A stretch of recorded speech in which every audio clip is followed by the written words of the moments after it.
ஓடி விளையாடு ஓய்ந்திருக்கலாகாது. அதுக்கு தான் சூப்பர் சரவணா ஸ்டோர்ஸ்ல சம்மருக்கு ஆடைகள் வாங்கும் போது அவுட்டோர் கேம்ஸ் ஃப்ரீ.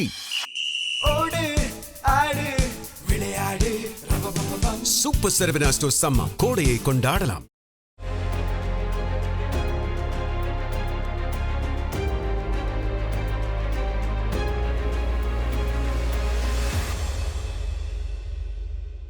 நேர்களே, ஈரானுடைய அமெரிக்காவுடைய போர் சில வாரங்களாக தற்காலிகமாகத்தான் நிறுத்திருக்கு. இந்த போர் நிறுத்தத்தை பொறுத்தவரை இறுதி உடன்பாடு எட்டப்படலை. ஆனால் எப்போது வேணாலும் போர் வெடிக்கக்கூடிய ஒரு சூழல் இருக்குது. பேச்சுவார்த்தைகளில் எந்த நல்ல செய்தியும் வரலை.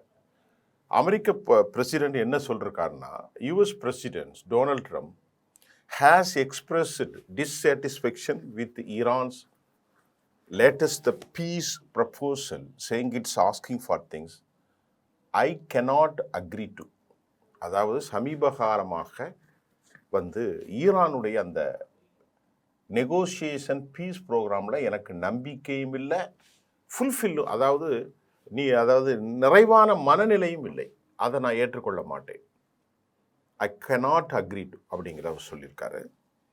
இப்போ போர் எப்படி நடக்கும் அப்படிங்கிற சூழ்நிலையில் இதுவரைக்கு 6500 டன் அளவுக்கு வெடிமருந்துகளை இஸ்ரேலுக்கு அமெரிக்காவினுடைய படைகள், அமெரிக்க இராணுவம் அனுப்பியிருக்கிறது.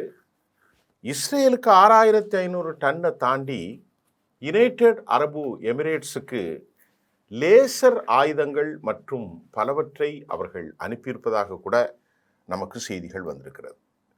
யுனைடெட் அரபு எமிரேட்ஸுக்கு லேசர் ஆயுதங்களை ஏன் அனுப்புனாங்கன்னா, இப்போ இஸ்ரேல், அமெரிக்கா, UAE, துபை என்று சொன்னால்தான் எல்லோருக்கும் தெரியும், அவர்களும் கூட ஒரே அணியிலே இணைந்து விட்டார்கள். அது ரொம்ப முக்கியமான விஷயம். அப்போ 6500 டன் அளவுக்கு வெடிமருந்துகளை இஸ்ரேலுக்கு அனுப்பி மட்டும் இல்லை, UAEக்கு லேசர் மற்றும் அயன்டோம் பாதுகாப்பு, அதாவது ஏர் டிஃபென்ஸ் சிஸ்டம் அமெரிக்கா கொண்டு கூச்சி வர்றதை நீங்கள் பாருங்க. அப்போ நமக்கு என்ன முடிவுக்கு வரப்போகுது? இவங்க ஏதோ போருக்கு பிளான் பண்ணிட்டாங்க, கடுமையான போர் நடக்க போகிறது. அமெரிக்காவுடைய ஆக்சியோஸ் நியூஸ் ஒரு செய்தியை தெளிவுபடுத்துகிறது.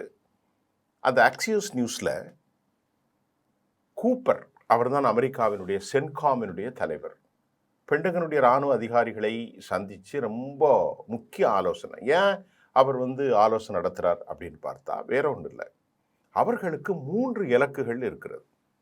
முதலாவது இலக்குகள் என்ன? அணு ஆயுதத்தில் இருக்கக்கூடிய அந்த ஸ்டாக் பைல்ஸ், துகள்களை கைப்பற்றணும். இரண்டாவது இலக்கு ஜலசந்தியிலே முழுமையாக அவர்கள் கையிலே கொண்டு வர வேண்டும். மூன்றாவது இலக்கு தரைப்போர். இப்போ இதை அவர்கள் செய்து முடிக்க வேண்டும் என்ற ஒரு வெறி பிடித்தவராக அமெரிக்க அதிபர் மாறியிருக்கிறார். வெறி பிடித்து விட்டது. ஏன்னா அவருக்கு வயசு 80 ஆயிட்டு. இனி தோற்ற முகத்தோடு அமெரிக்காவுக்குள் செல்ல முடியாது. எந்த முகத்தோடு செல்வேன் என்ற ஒரு சூழல் அவருக்கு ஏற்பட்டு விட்டது. அதனால் எப்படியாவது நண்பர்கள் எல்லாம் தன்னை கால்வாரி விட்டாங்க, எப்படியாவது அடித்து செய்யணும், இதுதான் அவன் நோக்கம். இப்போ இந்த ஆயுத குவிப்பு இருக்குது பாருங்க, இஸ்ரேலுக்கு ஆயுதம் 6500 டன். இதை ஜெருசலேம் போஸ்ட் மட்டும் இல்லை, டைம்ஸ் ஆஃப் இஸ்ரேல் டைம்ஸ் நாளிதழும் இந்த செய்தி ஆமாம் உண்மைதான் அப்படின்னு சொன்னதை இஸ்ரேலுடைய டிஃபென்ஸ் மினிஸ்டர் உறுதி செய்து விட்டார். இப்போது இந்த போர் எப்போது தொடங்கும் தெரியாது. ஆனால் மத்திய கிழக்கு நாடுகள் மத்தியில் இது ஒரு மிகப்பெரிய அளவிலான போரை மீண்டும் மீண்டும் தொடங்க வேண்டும் என்று அமெரிக்கா திட்டம் தீட்டி வர்ற நிலையில் இது உலகத்தில் பெரும் பாதிப்பை ஏற்படுத்தும். ஏன்னு கேட்டீங்கன்னா, இன்றைக்கே உலகத்தில் அமெரிக்காவை எடுத்துக்கிடுங்களேன், $2.25 இருந்த ஒரு கெலான் இன்றைக்கு $4 தாண்டி 5 வரப்போகிறது. ஹெர்மூஸ் வளைகுடாவில் எண்ணெய் வருகக்கூடிய இலங்கை, இந்தியா போன்ற நாடுகள் பெரும் பாதிப்புக்கு உள்ளாகும். ஆக உலகத்தை பற்றி கவலைப்படவில்லை அமெரிக்க அதிபரும் அமெரிக்காவினுடைய மற்றவர்களும். அவெல்லாம் ஈரானை முழுமையாக அழிக்கணும், இஸ்ரேலை பாதுகாக்கணும். இதில் என்ன வேடிக்கை என்று சொன்னால், இந்த அணு ஆயுத துகள்களை உலகத்தில் ஈரான் மட்டும் வைக்கவில்லை, எல்லா நாடுகளும் வைத்திருக்கிறார்கள். 9 நாடுகள் வைத்திருக்கிற போது ஈரான் நாங்கள் அணுகுண்டுகளை செய்யலை, ஆனால் நாங்கள் நலப்பணிகளுக்குத்தான் பயன்படுத்த போகிறோம் என்பதை கூட ஏற்றுக்கொள்ளாமல் உலகத்தை பற்றி கவலைப்படாத அமெரிக்காவினுடைய முடிவு மிக மோசமாக இருக்கலாமோ என்று தோன்றுகிறது. அப்படிதான் நிலவரம் இப்போ பயங்கரமான மோசத்தில் இருக்குது. ஈரானுடைய இராணுவ தலைமையகத்தில் துணை அதிகாரி, மிக முக்கியமான ஒரு அதிகாரி, முகமது ஜஃபர் அசாதி, அவர் என்ன சொல்லியிருக்காருன்னா, அமெரிக்காவுடனான போர் மீண்டும் தொடங்குவதற்கு அதிக வாய்ப்புள்ளதாக தெரிவித்தவர், அமெரிக்கா எந்த ஒரு உடன்படிக்கையும் பின்பற்றுவதில் உறுதியாக இல்லை என்பதையும் சமீபத்திய நிகழ்வுகள் காட்டுவதாகவும் ஜாஃபர் அசாதி வெளிப்படையாக குற்றச்சாட்டினார்.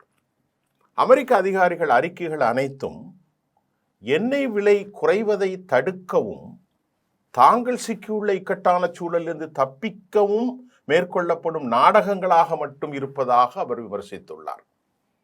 அமெரிக்காவினுடைய எந்த ஒரு முட்டாள்தனமான செயலுக்கும் ஈரான் பதிலடி கொடுக்க தங்கள் படைகளை முழுமையான தயார் நிலையில் வைத்திருப்பதாகவும் ஜஃபர் அசாதி அமெரிக்காவை கடும் எச்சரிக்கை விடுத்திருக்கிறார். இப்ப இதுக்கிடையில அமெரிக்க விதிகளின்படி ஒரு அதிபரால் கிட்டத்தட்ட 8 வாரங்களுக்கு மேல் தன்னிச்சையாக போரை தொடர முடியாது. அதாவது 8 வாரம்னா நீங்க புரிந்து கொள்ளுங்கள், 2 மாதம் 60 நாட்கள். அப்படி 8 வாரத்திற்கு மேல் செல்லணுமென்றா அமெரிக்காவுடைய காங்கிரஸ் ஒப்புதல்களை நாடாளுமன்றத்தில் பெற வேண்டிய தேவையும் இருக்கிறது. இந்த காலக்கெடு நேற்று முன்தினம், இன்றைக்கு 3ஆம் தேதி, 1ஆம் தேதியோடு நிறைவடைந்தது.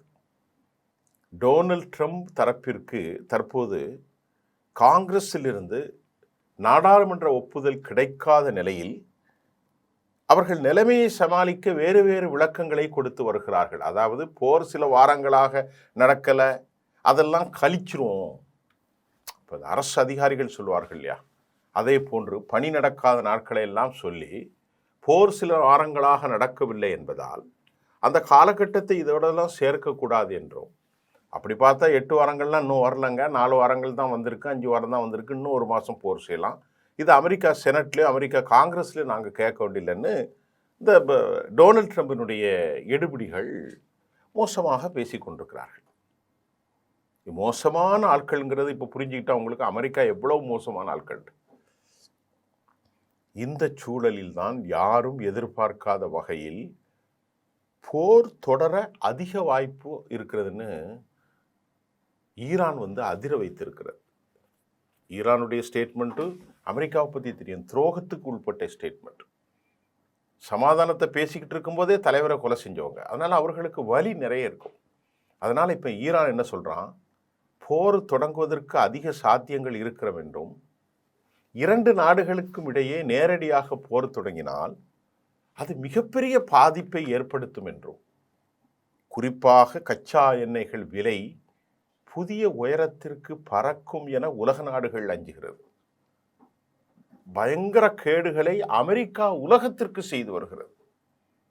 இப்ப அடுத்து நம்ம பார்ப்பது, இப்ப ஈரானுடைய போரின் பின் விளைவுகளை சமாளிக்க முடியாத ஒரு நிலை தான் ஒரே ஒரு உதாரணம். அமெரிக்காவுடைய பிரபலமான ஒரு விமானம், பட்ஜெட் நிறுவனம், ரொம்ப இதானதை, த ஸ்பிரிட் ஏர்லைன்ஸ் மூடிட்டாங்க அமெரிக்காவில். இது திவால் நிலையில் இருப்பதாக ஈரானுடைய போரால் ஏற்பட்ட கடும் நெருக்கடியால் மொத்தமாக இந்த நிறுவனத்தை மூடுவதாக அந்த ஸ்பிரிட் ஏர்லைன்ஸ் அறிவித்திருக்கிறது. ட்ரம்ப் நிர்வாகம் கூட இந்த நிறுவனத்தை அரசுடைமையாக்க முயற்சி செய்து கடைசியில் அது தோல்வியில் முடிந்தது. இப்போ இந்த விஷயத்திலேருந்து நான் உங்களுக்கு என்ன சொல்றேன்னா, இந்த நிறுவனத்தை ட்ரம்ப் நிர்வாகமும் கூட அரசுடைமையாக்க முயற்சி செய்து அது தோல்வியில் முடிஞ்சதாக இந்த செய்தி சொல்லுது. அப்படின்னா இப்படி ஆயிரக்கணக்கான ஊழியர்கள் வேலை இழந்து போய்விட்டார்கள் இந்த கம்பெனி இழுத்து மூடினால. அப்போ அமெரிக்காவே நேரடியாக பாதிக்குது என்பதை ஒரே ஒரு சாம்பிளுக்கு நான் இந்த ஸ்பிரிட் ஏர்லைன்ஸுடைய விவகாரத்தை உங்களுக்கு சொல்லியிருக்கிறேன். அப்போ இதை பற்றிலாம் அவருக்கு ஒரு கவலை இல்லையே, கவலையே கொஞ்சம் கூட இல்லாத ஒரு பைத்தியக்கார தலைமையை அமெரிக்கா பெறுவதில்லை. இப்போ உலகம் பெற்றிருப்பது மிகுந்த வருத்தத்துக்குரியது.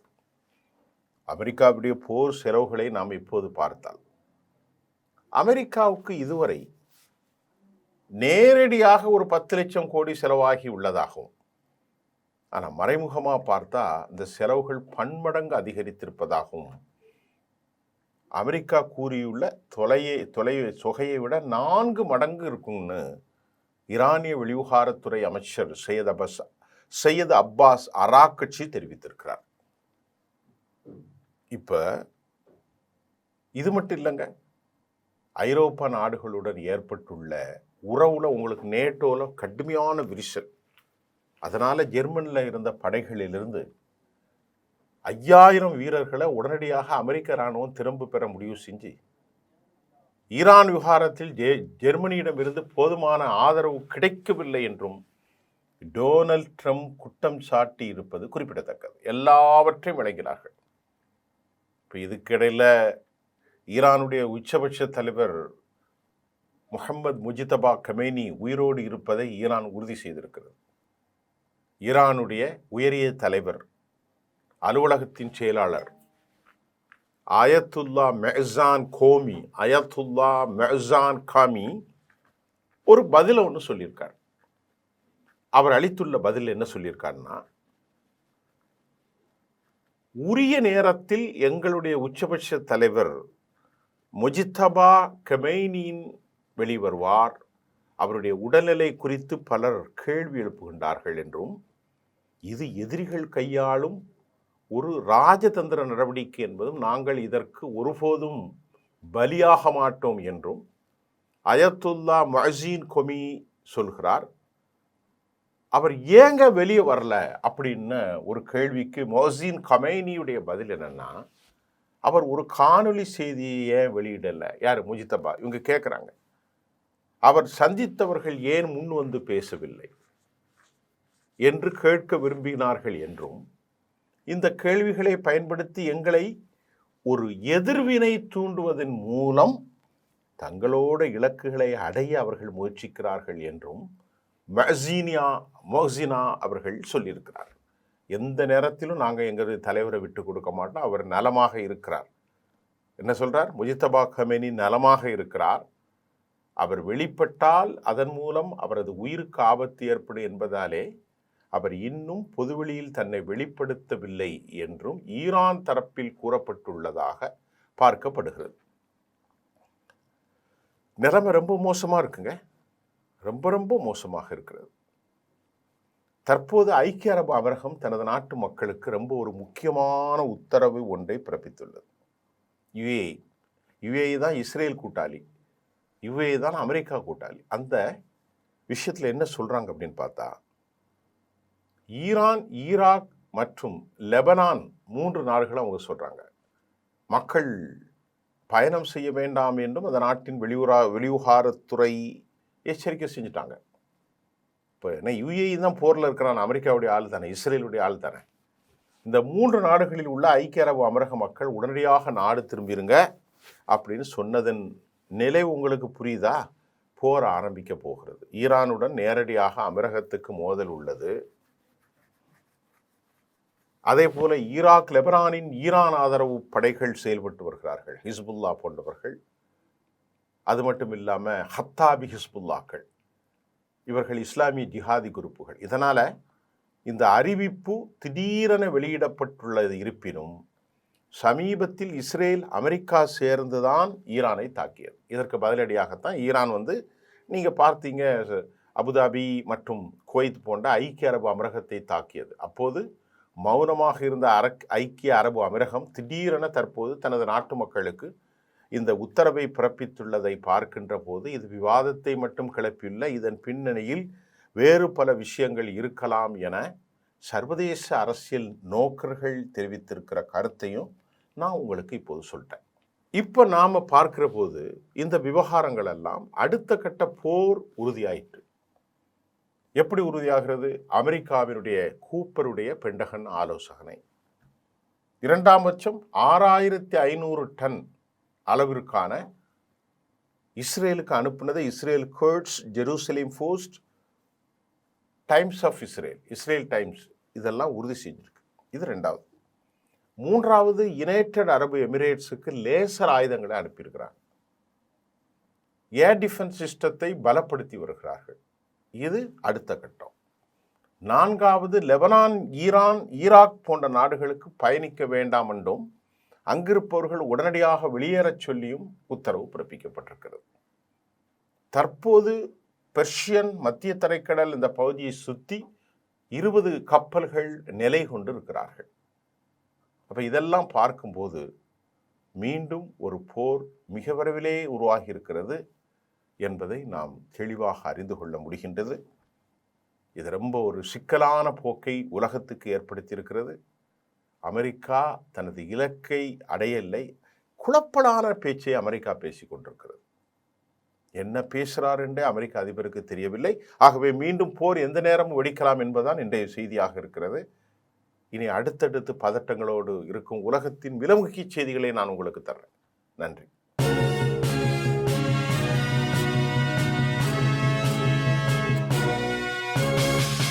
ஓடி விளையாடு ஓய்ந்திருக்கலாகாது. அதுக்கு தான் சூப்பர் சரவணா ஸ்டோர்ஸ்ல சம்மருக்கு ஆடைகள் வாங்கும் போது outdoor games free. Super Saravana stores summer கோடையை கொண்டாடலாம்.